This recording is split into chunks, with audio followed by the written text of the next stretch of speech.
Driven to Win presents Villette by Charlotte Brontë. In chapters 17 and 18, Lucy's days take an unexpected turn. A change in routine, a glimpse of hidden emotions, and a step closer to the unknown. Let's begin. Chapter 17, LA Terrace. These struggles with the natural character. The strong native bent of the heart may seem futile and fruitless, but in the end they do good. They tend, however slightly, to give the actions the conduct that turn which reason approves, and which feeling, perhaps, too often opposes. They certainly make a difference in the general tenor of a life, and enable it to be better regulated, more equable, quieter on the surface. And it is on the surface only the common gaze will fall. As to what lies below, leave that with God. Man, your equal, weak as you, and not fit to be your judge. Maybe shut out thence, take it to your Maker show. Him the secrets of the Spirit he gave, ask him how you are to bear the pains he has. Appointed kneel in his presence, and pray with faith for light and darkness, for strength in piteous weakness, for patience in extreme need. Certainly, at some hour, though perhaps not your hour, the waiting waters will stir. In some shape, though perhaps not the shape you dreamed, which your heart loved, and for which it bled, the healing herald will descend.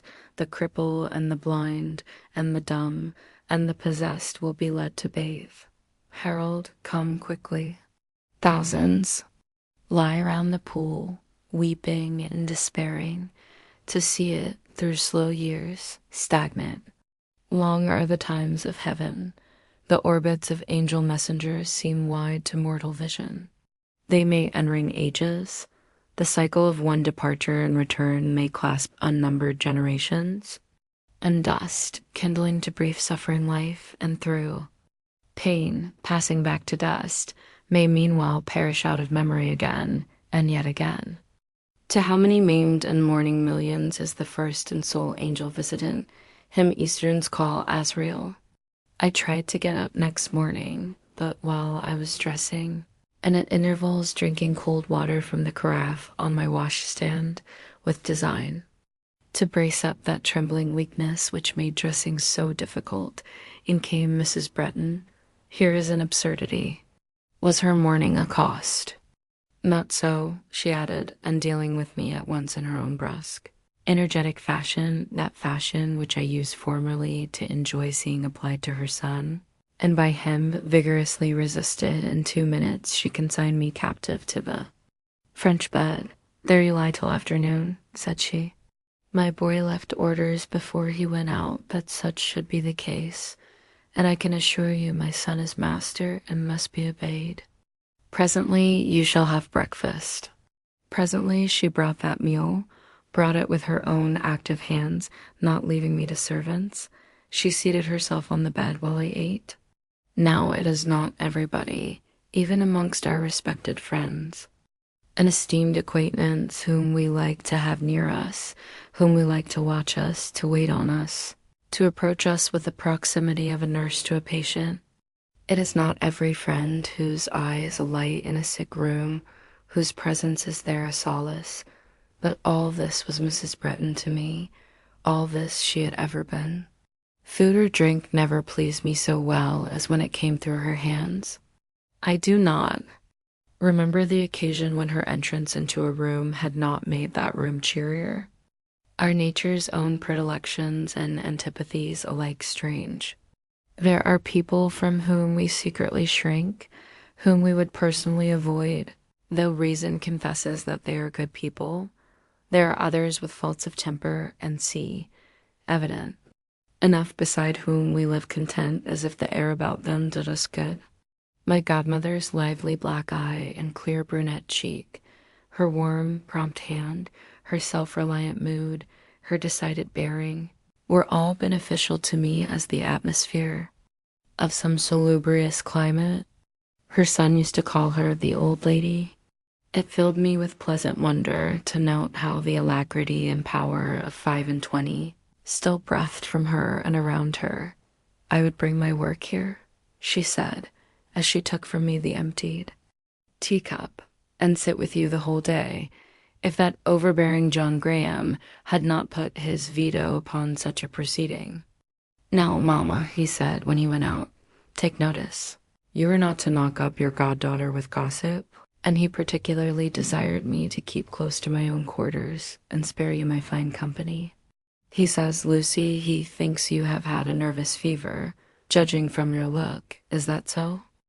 I replied that I did not quite know what my ailment had been, but that I had certainly suffered a good deal, especially in mind. Further, on this subject, I did not consider it advisable to dwell, for the details of what I had undergone belonged to a portion of my existence in which I never expected my godmother to take a share. Into what a new region would such a confidence have led that holy, serene nature? The difference between her and me might be figured by that, between the stately ship cruising safe on smooth seas, with its full complement of crew, a captain gay and brave and venturous and provident, and the lifeboat which most days of the year lies dry and solitary in an old dark boathouse, only putting to sea when the billows run high in rough weather, when cloud encounters water, when danger and death divide between them the rule of the great deep. No, the Louisa Breton never was out of harbor on such a night and in such a scene. Her crew could not conceive it. So the half-drowned lifeboat man keeps his own counsel and spins no yarnstat. She left me, and I lay in bed content.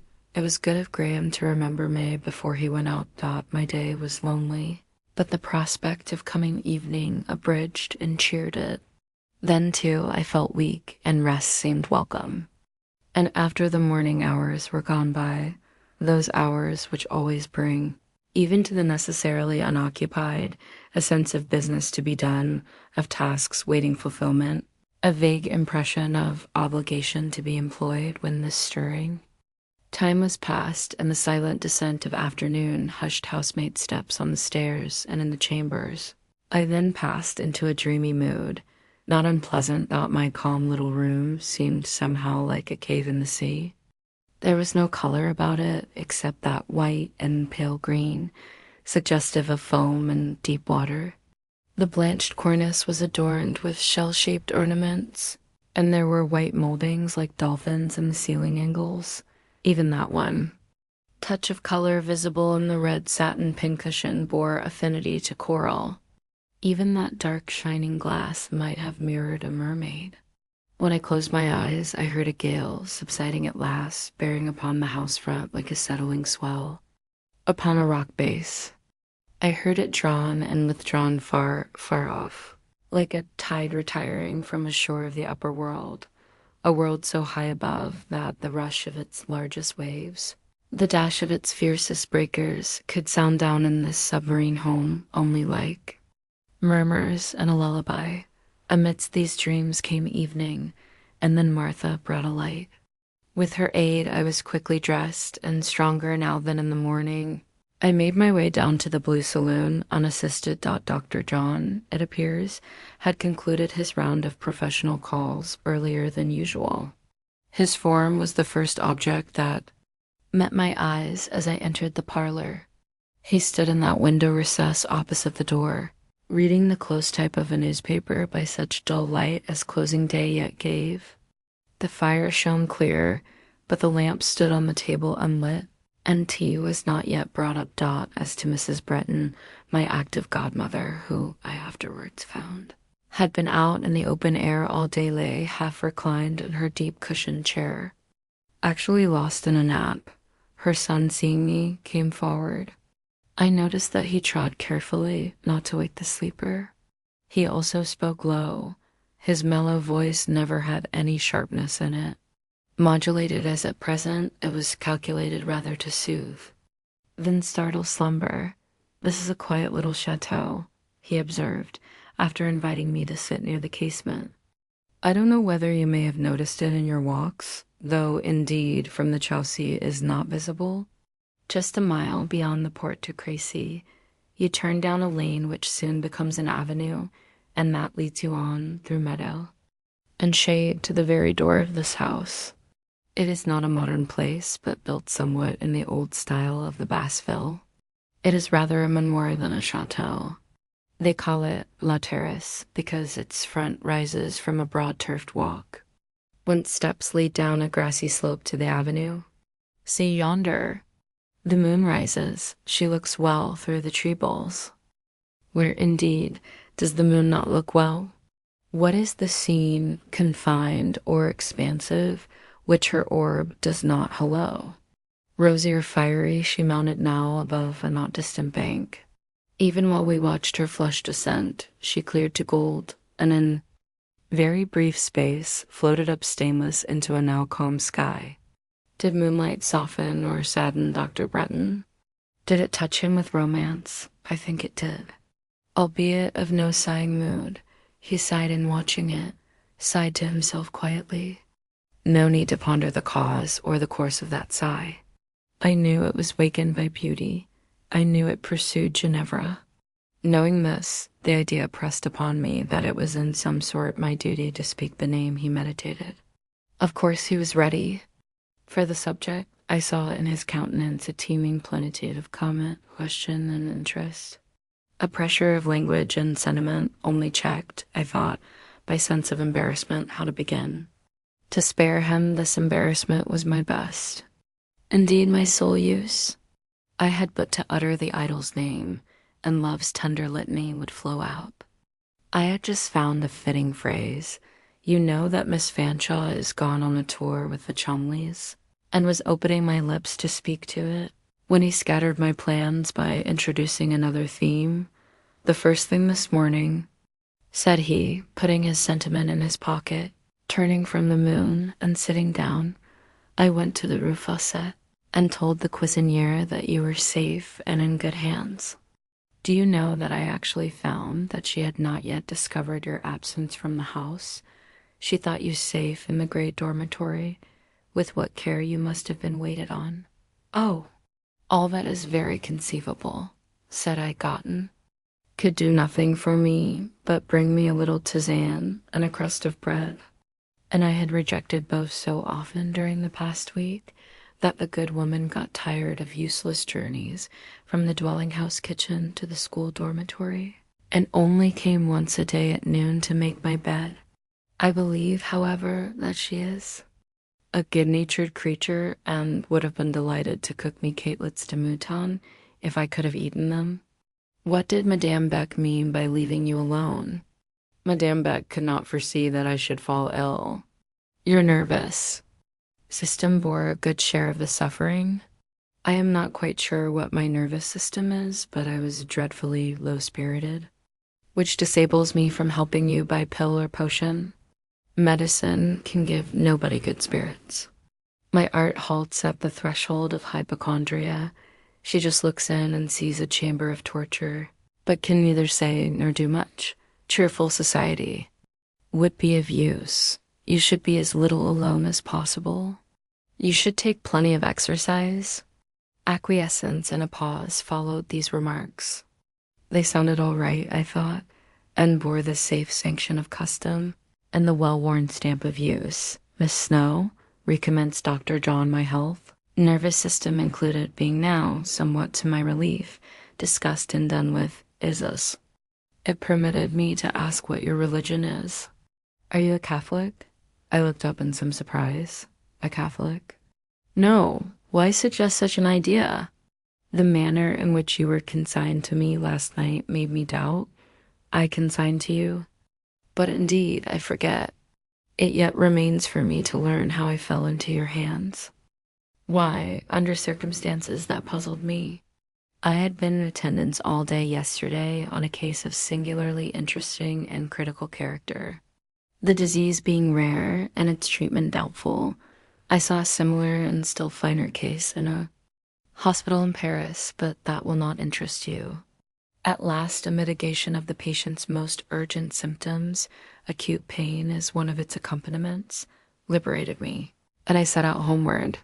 My shortest way lay through the Bassville, and as the night was excessively dark, wild, and wet, I took it, and riding past an old church belonging to a community of the Guines, I saw by a lamp burning over the porch or deep arch of the entrance, a priest lifting some object in his arms.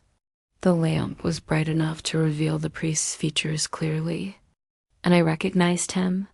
He was a man I have often met by the sick beds of both rich and poor, and chiefly the latter. He is, I think, a good old man, far better than most of his class in this country. Superior, indeed, in every way, better informed, as well as more devoted to duty. Our eyes met. He called on me to stop. What he supported was a woman fainting, or dying. I lighted. "This person is one of your countrywomen," he said. "Save her if she is not dead."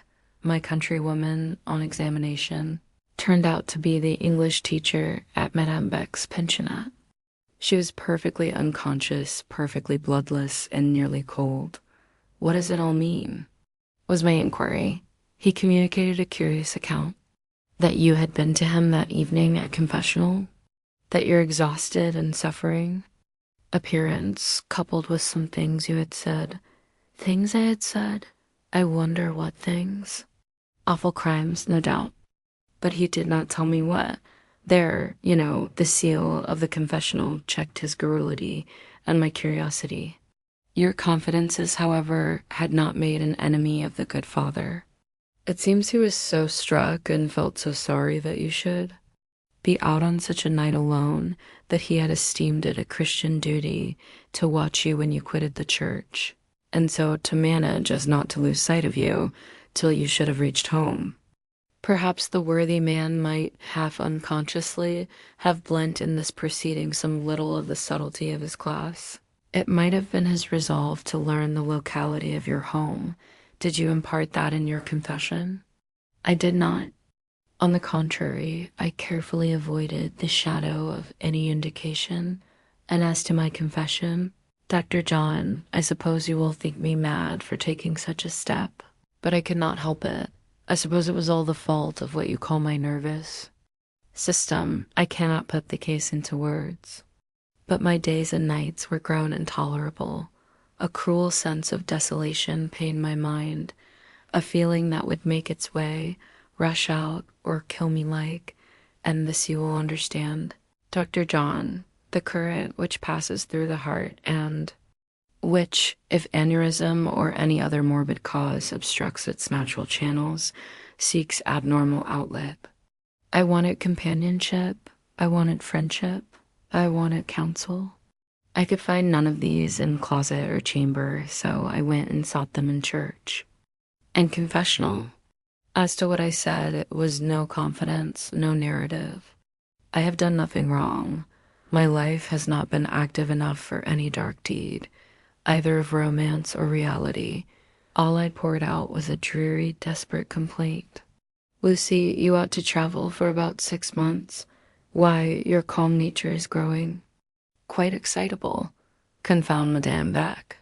Has the little buxom widow no bowels to condemn her best teacher to solitary confinement?" "It was not Madame Beck's fault," said I. "It is no living being's fault, and I won't hear anyone blamed." "Who is in the wrong then, Lucy?" "Me, Dr. John, me."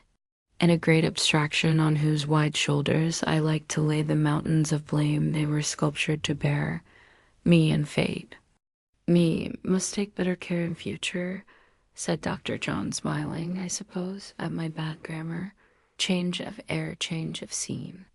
"Those are my prescriptions," pursued the practical young doctor.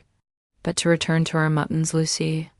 As yet, Père Silas, with all his tact, they say he is a Jesuit, is no wiser than you choose him to be. For, instead of returning to the Rue Fossette, your fevered wanderings, there must have been high fever?" "No, Dr. John, the fever took its turn that night now. Don't make out that I was delirious, for I know differently." "Good. You were as collected as myself at this moment, no doubt. Your wanderings had taken an opposite direction to the pensionnat. Near the beguinage, amidst the stress of flood and gust, and in the perplexity of darkness, you had swooned and fallen. The priest came to your succor, and the physician, as we have seen, supervened. Between us, we procured a fiacre and brought you here. Poor Silas, old as he is, would carry you upstairs and lay you on that couch himself. He would certainly have remained with you till suspended animation had been restored, and so should I. But at that juncture, a hurried messenger arrived from the dying patient I had scarcely left. The last duties were called for, the physician's last visit, and the priest's last rite. Extreme unction could not be deferred. Poor Silas and myself departed together. My mother was spending the evening abroad. We gave you in charge to Martha, leaving directions, which it seems she followed successfully. Now, are you a Catholic? Not yet, said I, with a smile. And never let poor Silas know where I live, or he will try to convert me. But give him my best and truest thanks when you see him, and if ever I get rich, I will send him money for his charities. See, doctor? John, your mother wakes. You ought to ring for tea. Which he did. And as Mrs. Bretton sat up astonished and indignant at herself for the indulgence to which she had succumbed, and fully prepared to deny that she had slept at all her son, came gaily to the attack. Hush-a-bye, mamma. Sleep again. You look the picture of innocence in your slumbers. My slumbers, John Graham. What are you talking about? You know I never do sleep by day. It was the slightest doze possible. Exactly. A seraph's gentle lapse of fairies. Dream. Mamma, under such circumstances, you always remind me of Titania. That is because you, yourself, are so like Bottom. Miss Snowe, did you ever hear anything like Mamma's wit? She is a most sprightly woman of her size and age. Keep your compliments to yourself, sir, and do not neglect your own size, which seems to me a good deal on the increase. Lucy, has he not rather the air of an incipient John Bull? He used to be slender as an eel, and now I fancy in him a sort of heavy dragoon, been a beefeater tendency. Graham, take notice. If you grow fat, I disown you. As if you could not. Sooner disown your own personality. I am indispensable to the old lady's happiness. Lucy, she would pine away in green and yellow melancholy if she had not my 6 feet of iniquity to scold. It keeps her lively, it maintains the wholesome ferment of her spirits. The two were now standing opposite to each other, one on each side the fireplace. Their words were not very fond, but their mutual looks atoned for verbal deficiencies. At least the best treasure of Mrs. Bretton's life was certainly casketed in her son's bosom. Her dearest pulse throbbed in his heart. As to him, of course another love shared his feelings with filial love, and no doubt, as the new passion was the latest born, so he assigned it in his emotions Benjamin's portion. Ginevra, Ginevra. Did Mrs. Bretton yet know at whose feet her own young idol had laid his homage? Would she approve that choice? I cannot tell. But I could well guess that if she knew Miss Fanshawe's conduct towards Graham, her alternations between coldness and coaxing, and repulse and allurement, if she could at all suspect the pain with which she had tried him, if she could have seen, as I had seen, his fine spirit subdued and harassed, his inferior preferred before him, his subordinate made the instrument of his humiliation, then Mrs. Bretton would have pronounced Ginevra imbecile, or perverted, or both. Well, I felt so too. That second evening passed as sweetly as the first. More sweetly indeed. We enjoyed a smoother interchange of thought. Old troubles were not reverted to. Acquaintance was better cemented. I felt happier, easier, more at home. That night, instead of crying myself asleep, I went down to dreamland by a pathway bordered with pleasant thoughts. Chapter 18. We quarrel. During the first days of my stay at the terrace, Graham never took a seat near me, or in his frequent pacing of the room approached the quarter where I sat, or looked preoccupied or more grave than usual. But I thought of Miss Fanshawe and expected her name to leap from his lips. I kept my ear and mind in perpetual readiness for the tender theme. My patience was ordered to be permanently under arms, and my sympathy desired to keep its cornucopia replenished and ready for outpouring. At last, and after a little inward struggle which I saw and respected, he one day launched into the topic. It was introduced delicately, anonymously as it were. Your friend is spending her vacation and traveling, I hear. Friend, forsooth, thought I to myself, but it would not do to contradict. He must have his own way. I must own the soft impeachment, friend let it be. Still, by way of experiment, I could not help asking whom he meant. He had taken a seat at my work table. He now laid hands on a reel of thread which he proceeded recklessly to unwind. Ginevra Miss Fanshawe has accompanied the Chumleys on a tour through the south of France. She has. Do you and she correspond? It will astonish you to hear that I never once thought of making application for that privilege. You have seen letters of her writing? Yes, several to her uncle. They will not be deficient in wit and naivete.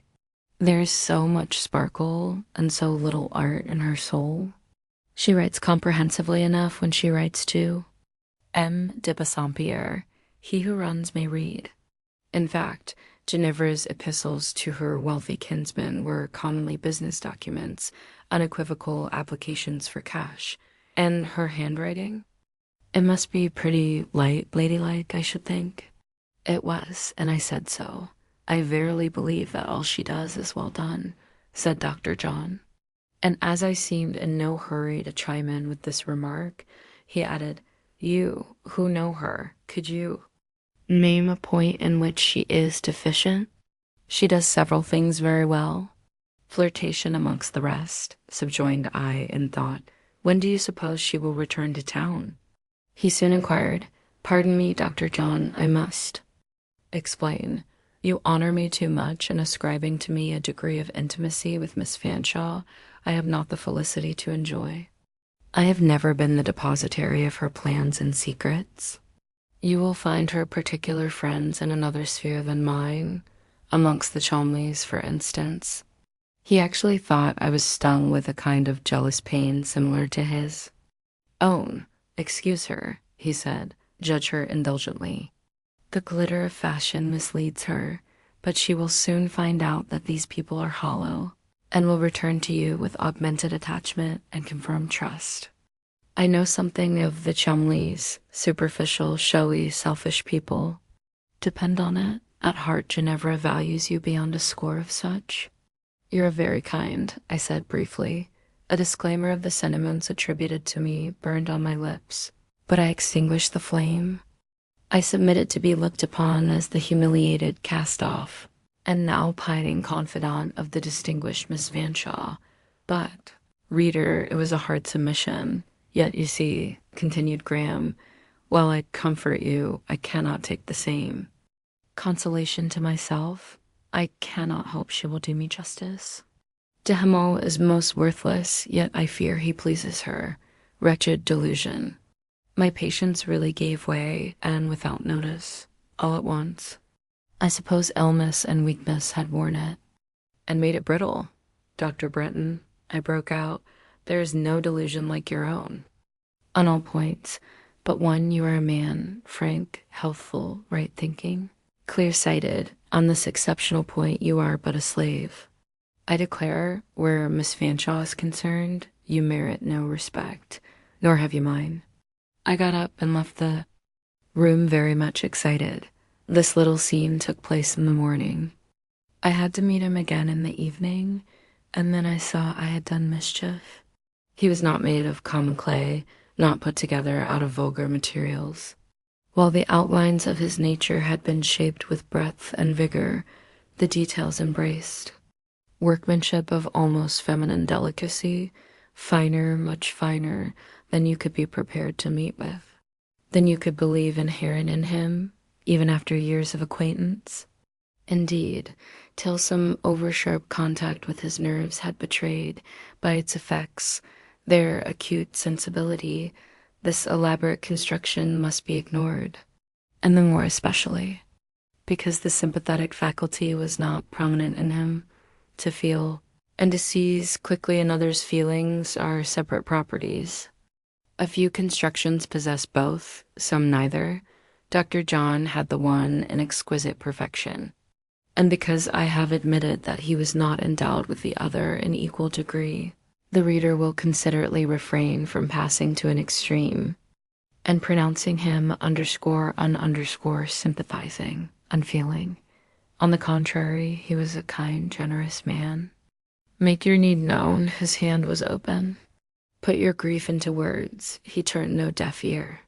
Expect refinements of perception, miracles of intuition, and realized disappointment. This night, when Dr. John entered the room and met the evening lamp, I saw well and at one glance his whole mechanism. To one who had named him slave, and on any point banned him from respect, he must now have peculiar feelings. That the epithet was well applied, and the ban just might be. He put forth no denial that it was so. His mind even candidly revolved that unmanning possibility. He sought in this accusation the cause of that ill success which had got so galling a hold on his mental peace. Amid the worry of a self-condemnatory soliloquy, his demeanor seemed grave, perhaps cold, both to me and his mother. And yet there was no bad feeling, no malice, no rancor, no littleness in his countenance, beautiful with a man's best beauty, even in its depression. When I placed his chair at the table, which I hastened to do, anticipating the servant, and when I handed him his tea, which I did with trembling care, he said, "Thank you, Lucy," in as kindly a tone of his full pleasant voice as ever my ear welcomed. For my part, there was only one plan to be pursued. I must expiate my culpable vehemence, or I must not sleep that night. This would not do at all. I could not stand it. I made no pretense of capacity to wage war on this footing. School solitude, conventual silence, and stagnation, anything seemed preferable to living embroiled with Dr. John.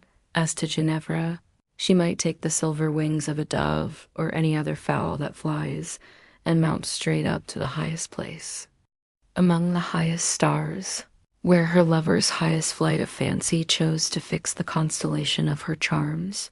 Never more be it mine to dispute the arrangement. Long I tried to catch his eye. Again and again that eye just met mine. But having nothing to say, it withdrew, and I was baffled. After tea, he sat, sad and quiet, reading a book. I wished I could have dared to go and sit near him, but it seemed that if I ventured to take that step, he would infallibly evince hostility and indignation. I longed to speak out, and I dared not whisper. His mother left the room. Then, moved by insupportable regret, I just murmured the words, "Dr. Bretton." He looked up from his book. His eyes were not cold or malevolent. His mouth was not cynical. He was ready and willing to hear what I might have to say. His spirit was of vintage too mellow and generous to sour in one thunder double quotes. Dr. Bretton, forgive my hasty words. Do forgive them? He smiled that moment I spoke. Perhaps. I deserve them, Lucy. If you don't respect me, I am sure it is because I am not respectable. I fear I am an awkward fool. I must manage badly in some way, for where I wish to please, it seems I don't please. Of that you cannot be sure. And even if such be the case, is it the fault of your character or of another's perceptions? But now, let me unsay what I said in anger. In one thing, and in all things, I deeply respect you. If you think scarcely enough of yourself and too much of others, what is that but an excellence? Can I think too much of Ginevra? I believe you may. You believe you can't. Let us agree to differ. Let me be pardoned. That is what I ask. Do you think I cherish ill will for one warm word? I see you do not and cannot, but just say, "Lucy, I forgive you." Say that to ease me of the heartache. Put away your heartache as I will put away mine, for you wounded me. A little, Lucy. Now, when the pain is gone, I more than forgive. I feel grateful. as to a sincere well-wisher. I am your sincere well-wisher. You are right. Thus our quarrel ended. Reader, if in the course of this work you find that my opinion of Dr. John undergoes modification, excuse the seeming inconsistency. I give the feeling as at the time I felt it. I describe the view of character as it appeared when discovered. He showed the fineness of his nature by being kinder to me after that misunderstanding than before. Nay, the very incident which, by my theory, must in some degree estrange me and him, changed, indeed, somewhat our relations, but not in the sense I painfully anticipated. An invisible but a cold something, very slight, very transparent, but very chill, a sort of screen of ice had hitherto, all through our two lives, glazed the medium through which we exchanged intercourse.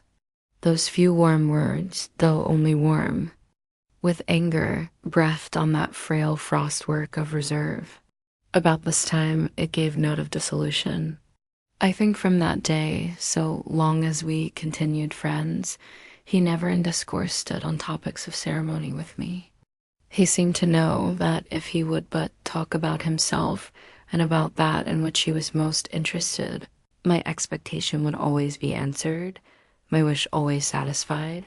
It follows, as a matter of course, that I continued to hear much of Ginevra. Ginevra! He thought her so fair, so good. He spoke so lovingly of her charms, her sweetness, her innocence, that, in spite of my plain prose knowledge of the reality, a kind of reflected glow began to settle on her idea, even for me. Still, reader, I am free to confess that he often talked nonsense, but I strove to be unfailingly patient with him. I had had my lesson. I had learned how severe for me was the pain of crossing or grieving or disappointing him. In a strange and new sense, I grew most selfish and quite powerless to deny myself the delight of indulging his mood and being pliant to his will. He still seemed to me most absurd when he obstinately doubted and desponded about his power to win in the end Miss Fanshawe's preference. The fancy became rooted in my own mind more stubbornly than ever that she was only coquetting to goad him, and that, at heart, she coveted every one of his words and looks. Sometimes he harassed me in spite of my resolution to bear and hear. In the midst of the indescribable gall-honey pleasure of thus bearing and hearing, he struck so on the flint of what firmness I owned that it emitted fire once and again. I chanced to assert one day, with a view to stilling his impatience, that in my own mind I felt positive Miss Fanshawe must intend eventually to accept him. Positive. It was easy to say so, but had I any grounds for such assurance? But, best grounds. Now, Lucy, do tell me what? You know them as well as I. And knowing them, Dr. John, it really amazes me that you should not repose the frankest confidence in her fidelity. To doubt, under the circumstances, is almost to insult. Now you are beginning to speak fast and to breathe short. But speak a little faster and breathe a little shorter, till you have given an explanation, a full explanation. I must have it. You shall, Dr. John. In some cases, you are a lavish, generous man. You are a worshipper ever ready with the votive offering should poor Silas ever convert you. You will give him abundance of alms for his poor. You will supply his altar with tapers. And the shrine of your favorite saint you will do your best to enrich. Ginevra, Dr. John. Hush, said he, don't go on. Hush, I will not, and go on I will. Ginevra has had her hands filled from your hands more times than I can count. You have sought for her the costliest flowers. You have busied your brain in devising gifts the most delicate. Such one would have thought as only a woman could have imagined. And in addition, Miss Fanshawe owns a set of ornaments to purchase which your generosity must have verged on extravagance. The modesty Ginevra herself had never evinced in this matter now flushed all over the face of her admirer. Nonsense, he said, destructively snipping a skein of silk with my scissors. I offered them to please myself. I felt she did me a favor in accepting them. She did more than a favor, Dr. John. She pledged her very honor that she would make you some return. And if she cannot pay you in affection, she ought to hand out a business-like equivalent in the shape of some rouleaus of gold pieces. That you don't understand her? She is far too disinterested to care for my gifts and too simple-minded to know their value. I laughed out. I had heard her adjudge to every jewel its price. And well, I knew money embarrassment, money schemes. Money's worth and endeavors to realize supplies had, young as she was, furnished the most frequent and the favorite stimulus of her thoughts for years. He pursued, "You should have seen her whenever I have laid on her lap some trifle. So cool, so unmoved, no eagerness to take, not even pleasure in contemplating. Just from amiable reluctance to grieve me, she would permit the bouquet to lie beside her and perhaps consent to bear it away. Or if I achieved the fastening of a bracelet on her ivory arm, however pretty the trinket might be, and I always carefully chose what seemed to me pretty, and what of course was not valueless, the glitter never dazzled her bright eyes. She would hardly cast one look on my gift. Then, of course, not valuing it, she would unloose and return it to you. No, for such a repulse she was too good-natured. She would consent to seem to forget what I had done and retain the offering with ladylike, quiet, and easy oblivion. Under such circumstances, how can a man build on acceptance of his presence as a favorable symptom? For my part, were I to offer her all I have, and she to take it, such is her incapacity to be swayed by sordid considerations, I should not venture to believe the transaction advanced me one step. Dr. John, I began, love is blind. But just then a blue subtle ray sped sideways from Dr. John's eye. It reminded me of old days. It reminded me of his picture. It half led me to think that part, at least, of his professed persuasion of Miss Fanshawe's naivete was assumed. It led me dubiously to conjecture that perhaps, in spite of his passion for her beauty, his appreciation of her foibles might possibly be less mistaken, more clear-sighted, than from his general language was presumable. After all, it might be only a chance look, or at best the token of a merely momentary impression. Chance or intentional, real or imaginary, it closed the conversation. That's the end of chapters 17 and 18. The story continues tomorrow. Thank you for listening, only on Driven to Win.